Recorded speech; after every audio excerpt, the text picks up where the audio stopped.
আপনি একটু সরে আসেন না, এটা বলতে হবে দাদা একটুখানি এদিকে যাবো, একটু পিছনে যাও। দিদি একটু এগিয়ে যাও।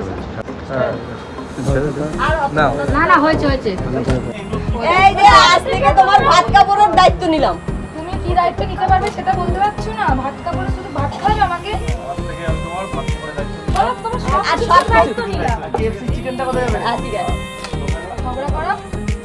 ওইটা আমার কি হ্যাঁ, ওইটা আমার কি? দায়িত্ব ছাড়া।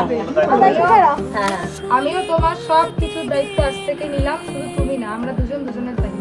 ঠিক, এই তো সীমার একটা কথা ঠিক আছে। এবার আমার দিকে, এবার আমার দিকে। দেবো ভাই আরেকটা।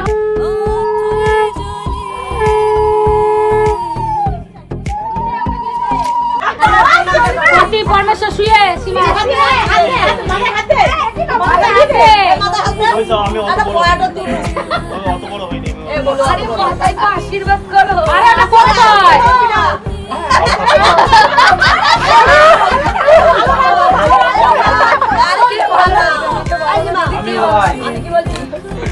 ভালো থাকে ভালো লাগে না কিন্তু। আমি আমার বাবা আমাকে ছেড়ে দিই, মানে ছেড়ে চলে এসেছি। কি বলবো তারা? আমি বাবা আমাকে ছেড়ে চলে এসেছি কার সাথে? ওর সাথে। আর আমার সব কিছু এখন ও। আমার কেউ না। আমার স্বামী আমাকে সুখে রাখবে, সুখে দুঃখ দেবে। আর ননদটা কি হবে? স্বামী যদি আমার ধ্যানটা ভাইবো। স্বামী সব। আরে স্বামী জ্বালাবি না ভালো করো। আমি তো সব বড়, আমাকে তো করতেই হবে। না না না কোলাকুলি কর, কোলাকুলি কর, কোলাকুলি কর।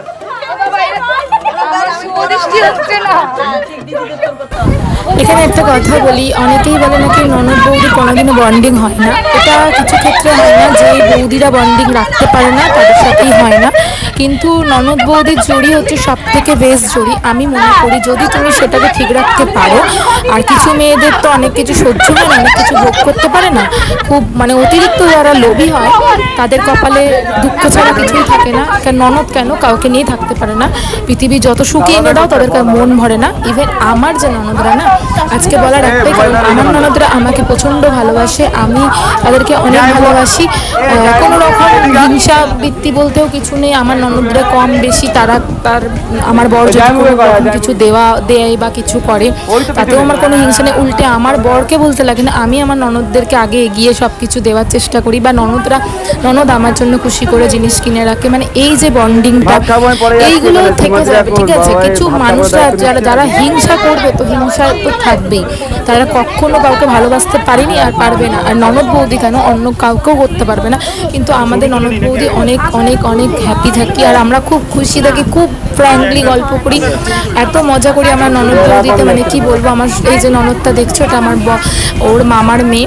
তো এই ননদের সাথে আমার সারাদিন গল্প হয়, আমরা যখন কথা বলি 3-4 ঘন্টা কতক্ষণে কাটিয়ে ফেলি তো কোনো ঠিক নেই। আর ননদ এলে তো সারাক্ষণ ননদ আমাকে আগে ডাকে ও বাড়িতে, যে সীমা আসো, বা আমার মামি শাশুড়ি মামা সবাই আমাকে প্রচুর ভালোবাসে। মামারা এলে একদম আগেই বলে সীমাকে ডাকো, আমি ছুটে ও বাড়ি যাই, কারণ আমি তো এখন এ বাড়িতে থাকি। তো সেই ভালোবাসা রাখতে জানতে হয়, সবাই সেই ভালোবাসা পাওয়ার যোগ্য হয় না। তো এই ভিডিওতে একটাই কথা বলার কারণ আমাদের সব কিছুটাই তো আমাদের সাথে একই কেস কিছু হয়েছে, তো সেই কারণেই বলা। আমিও তো একটা বাড়ির বউ, কিন্তু আমাকে কেউ বলতে পারবে না যে আমি কারোর সাথে হিংসা করি বা কাউকে নিয়ে হিংসা করার চেষ্টা করি। আমি সবসময় সবাইকে নিয়ে ভালো থাকার চেষ্টা করি, কিন্তু যে আমার সাথে সুষ্ঠু থাকতে পারবে না তার সেটা ভুল। আর ইভেন আমার সাথে যে সুষ্ঠু থাকতে পারবে না, আমার ফ্রেন্ডরাও পর্যন্ত বলে যে তোর সাথে যে থাকতে পারবে না সে কোনো জায়গায় গিয়ে থাকতে পারবে না, কারোর সাথে অ্যাডজাস্ট করতে পারবে না। কারণ আমি সবসময় অত ভাবনা চিন্তাও করি না, নিজের যত সুখ যত শান্তি সবার সাথে শেয়ার করতে চাই, সবার সাথে সব কিছু বলে দিই, আমার মনে কোনো প্যাচ রাখি না। আর কিছু মানুষ আছে এত ভিতরে প্যাচ রাখে, মানে কি বলবো, নিজের লোক ঘরের শত্রু বিভীষণ হলে যা হয়, ঘরে যদি শত্রু থাকে তো কিছু করার নেই, বাইরের মানুষ তো চেপে তোমাকে ধরবেই। তো ঘরে আমাদের শত্রু আছে, তাই জন্য হয়তো আমাদের কপালটাই খারাপ, কিছু করার নেই। তো সেই কারণে আমার শ্বশুরবাড়িতে সত্যি কথা বলতে এই প্যাঁচ পাকালো মন কেউ নেই। ওই প্যাঁচ মনের মানুষ একটাও নেই, ঠিক আছে, যে কেউ কারোর আড়ালে নিন্দাভান করে বেড়াবে। এই জিনিসগুলো কারোর মেন্টালিটিতে আসে না আর আসবেও না জীবনে। যদি আমি ঠিক থাকি, আমি ঠিক রাখি। আর একটা পুরো বউকেই বাঁচিয়ে রাখতে হয় একটা সংসার। যদি সেই বউটাই কুটনিগিরি করে তাহলে হয়তো সেই সংসারটা বেঁচে থাকে না। তো আমি যদি ভুল বলতে থাকি তাহলে হয়তো তোমরা আমাকে কমেন্টে জানিও। আর একটা কথা বলি যে শাশুড়ির সাথেই হোক, শাশুড়ি খারাপ হলেও তোমাকে অ্যাডজাস্ট করতে হবে, ভালো হলেও তোমাকে অ্যাডজাস্ট করতে হবে, সেটা তোমার ওপরে। তুমি যদি সেইটাকে নিয়ে ধরে বসে থাকো তাহলে আমার মনে হয় না তুমি জীবনে সংসার করতে পারবে। প্রত্যেকটা মেয়ের ক্ষেত্রেই বলছি। তো ভুল বোঝাবুঝি মা বাবার সাথেও হয়, আমার মায়ের সাথেও কি হয় না, সেটা যদি আমার শাশুড়ির সাথেও হয়, আজ পর্যন্ত হয়নি এখনও, কিন্তু যদিও হয় তো সেটাকে যদি আমি ভেবে নিই যে কেন ওটা বরের মা বলে অন্য কেউ, এটা কখনো করাটা উচিত না। প্রত্যেকজনকেই বলছি সেফভাবে সংসার করো, সব কিছুই ঠিক থাকবে। আর সবথেকে বড় ব্যাপার কী জানো, আমার বর অনেক ভালো মানুষ। সে আমার কথা যেমন আমি যদি কারো বরকে কোনো কথা বলি সেটাতে কান করে না, বা আমার শাশুড়িও যদি কোনো কথা বলে সেটাতেও কান করে না। আমার বর যতক্ষণ না নিজের চোখে নিজের কানে কিছু শোনে দেখে, তো তার আগে কোনো কাউকে কিচ্ছু বলবে না বা ব্লেমও দেবে না। আমার বর অনেক আলাদা মানুষ, যে কারোর কথা শুনেই যে সংসারে এসে চেঁচামেচি অশান্তি করবে, কখনোই না। আমার বর নিজের ইচ্ছাই চলে, কারোর ইচ্ছাতে চলে না। সবথেকে ভালো স্বামী আমি পেয়েছি, শ্বশুরবাড়িও পেয়েছি, ননদদেরও পেয়েছি, তো তার জন্য তো ভাগ্য লাগে। অবশ্যই আমি সেই ধরনের মেয়ে, তাই ভগবান আমাকে ভালো সংসারে পাঠিয়েছে। আর যদি আমি ঠিক হতাম না তাহলে হয়তো আমাকে সেই সুখটাও দিত না। আর অনেকেই আছে যে ভালো সংসার পেয়েও সুখ ভোগ করতে পারে না, ভালো শ্বশুরবাড়ি শ্বশুর শাশুড়ি পেয়ে ননদ পেয়েও সুখ ভোগ করতে পারে না, ও তাদের ব্যাপার সেটা। তারা হয়তো কোনো জায়গাতেই একা থাকবো, একা খাবো, একা পড়বো, এরকম মেন্টালিটির মানুষ। কিন্তু আমার বাবা মা সত্যি শিক্ষাটা দেয়নি একা খাবো, একা পড়বো, একা ইয়ে করবো।